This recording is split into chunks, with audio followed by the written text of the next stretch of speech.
आज हम कक्षा 10 का 7वां चैप्टर विज्ञान का पढ़ने जा रहे हैं, जिसके अंदर आगे मैंने 2 लेक्चर पढ़ा दिए थे। आज तीसरा लेक्चर है। 7.1.1 परिवर्तित क्रियाओं को क्या होता है, मतलब कोई प्रतिवर्ती क्रिया होती है उससे क्या पता चलता है, उसके बारे में पढ़ना है।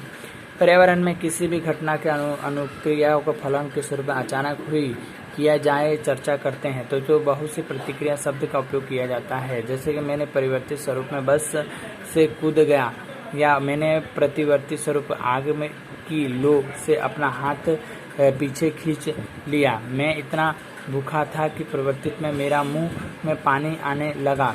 यह क्या अभिप्राय है? इन सभी उदाहरणों में एक ही समान विचार किया जाता है कि जो कुछ हम करते हैं उसे हम बारे में विचार नहीं करते, यानी कि ये क्रियाओं को नियंत्रण में महसूस नहीं है।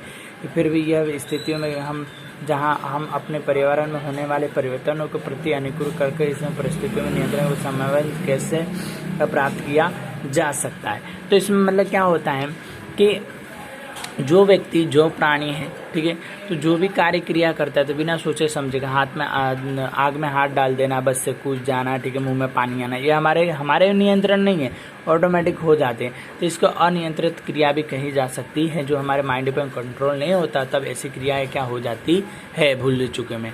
ठीक है, आगे देखें तो इस पर फिर से हम विचार करते हैं कि एक उदाहरण के आग में लपट के छूना हमारे अथवा किसी भी जंतु के लिए दुराग्रही और खतरनाक स्थिति है। हम इसके प्रति कैसे अनुकृत करते हैं? एक सरल विधि में एक ही विचार करके हमें आघात पहुंचाता सकता है, इसलिए हम अपने हाथ हटा लेना चाहिए। जबकि हम आवश्यक प्रश्नों को आता है तो हम जब सोचने लगते हैं कि इतना समय लगेगा तो उत्तर भर करते हैं। किसी भी हम किस प्रकार सोचते हैं, यदि तंत्रिका वेगों में और भेजा जा सकता है, जिसका चर्चा हम पहले से कर चुके हैं, तब तक इस प्रकार के आवेग में एक मस्तिष्क चिंतन आवश्यक। विचार के जटिल क्रिया है कि बहुत सी तंत्रिका कोशिका तंत्रिका आवेग में जटिल अन्य क्रियाओं के साथ होता है। मतलब क्या होता है कि आग है, आग के अंदर हाथ डालोगे तो हाथ जलेगा। तो हम क्या करते, जैसे कोई गर्म पानी होता है, जो कोई आग होती है, उसको हम जैसे छूते तो हमको क्या होता है कि जलने का आभास होता है। हम तरत के अपने हाथों को पीछे खींच लेते हैं कि हम उससे क्या हम जल ना सके, इसलिए उसको पीछे खींच लेते हैं, क्योंकि हमको पहले से आभास हो जाता है, हमारी क्रियाओं के बारे में हमारे मस्तिष्क को पता चल जाता है। इसलिए हम लोग क्या करते हैं, हाथ को उससे क्या दूर कर लेते हैं। यदि हम वस्तु स्थिति में तो कोई भी आश्चर्य नहीं है कि हमारे शरीर में सोचने वाले तक जटिल रूप से व्यवस्थित न्यूरॉन के घटना जाल से बनी होती है। खोपड़ी में अग्र सिरे पर स्थित है, शरीर के सभी हिस्सों में संकेत प्राप्त होते हैं और अनुरूप से पहले विचार करते हैं। निस्संदेह संकेत प्राप्त करने के लिए खोपड़ी में मस्तिष्क का सूचना व भाग तंत्रिका द्वारा शरीर के विभिन्न भागों में जुड़ा होना चाहिए। ये क्या होता है कि हमारे जो मस्तिष्क है, जो दिमाग है, दिमाग के अंदर क्या होता है कि पहले से सारी बातें क्या होती है। अगर आप सोचते हैं, वो हमारे अग्र कपाली मतलब आगे के जो भाग में दिमाग होता है वो ये सोचने का कार्य करता है। ठीक है, उससे हमको पता चल जाता है कि किस तरह से क्या होने वाला है। तरह यदि मस्तिष्क का यह भाग पेशियों को गति करने के लिए आदेश देते हैं तो तंत्रिका तंत्र संकेत को शरीर के विभिन्न भागों तक पहुंचाने का कार्य करता है। हम किसी भी गर्म वस्तु को छुए या हम उसको पकड़ते हैं तो काफ़ी समय लगने के हमें जलन महसूस है। मतलब कोई भी गर्म चीज़ को छुओगे तो आपको क्या जलन महसूस होने, वो किस तरह से हमारे माइंड से पता लगने लगता है। और हाथ में जलन होने से शरीर की डिजाइन किस तरह से समस्याओं का हल करती है। ऊष्मा के संवेदन के बारे में हम सोचने का अपेक्षित के लिए तंत्रिका ऊष्मा का प्राप्त पता लगाते हैं। इन्हें हम तंत्रिकाओं को जोड़ कर जाते हैं तो पेशियों में गति करती है, जो कि हम प्रक्रम आगम संकेत पता लगाने का तदनुसार निर्गम क्रियाओं को दूर करने का कार्य करती है। वह से अति शीघ्र पूरा हो सकता है।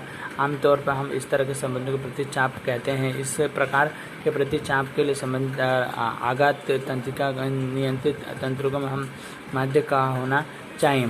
सबसे उपरांत इसमें शायद वही बिंदु होगा जब वहाँ से सब पहले एक दूसरे से मिलता है। वह पूरे तंत्रिका मेरुदंड मस्तिष्क में होने जाने वाले मस्तिष्कों को एक उदाहरण मिलता है, जिसे प्रतिचाप के मेरुदंड बनाते हैं। यद्यपि आगत सूचना मस्तिष्क में हो जाती है। मतलब क्या होता है कि जिस प्रकार के हमें शरीर की रचना होती है, उस प्रकार की शरीर की रचना के कारण ही हमको पता लगता है।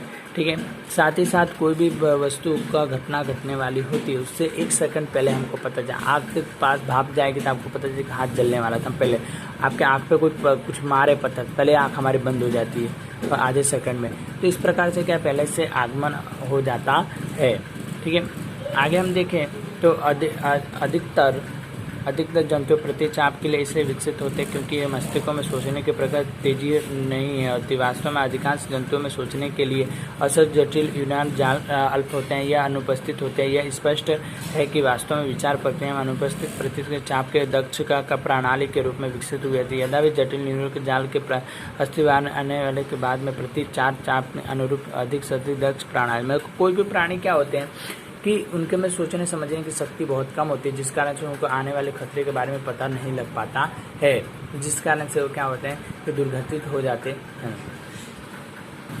क्या आप इस घटना के क्रम को खोज सकते हैं? तो आंखों के प्रकाश के लिए फोकस करने पर इसका आँख बंद करो, गर्म पानी रख दो, ठीक है, और भाप छूने की कोशिश करो तो आपको पता चलेगा, भाप से गर्म पता चल जाएगा कि यहाँ पे आग है। आज के लिए इतना, आगे हम कल पढ़ेंगे।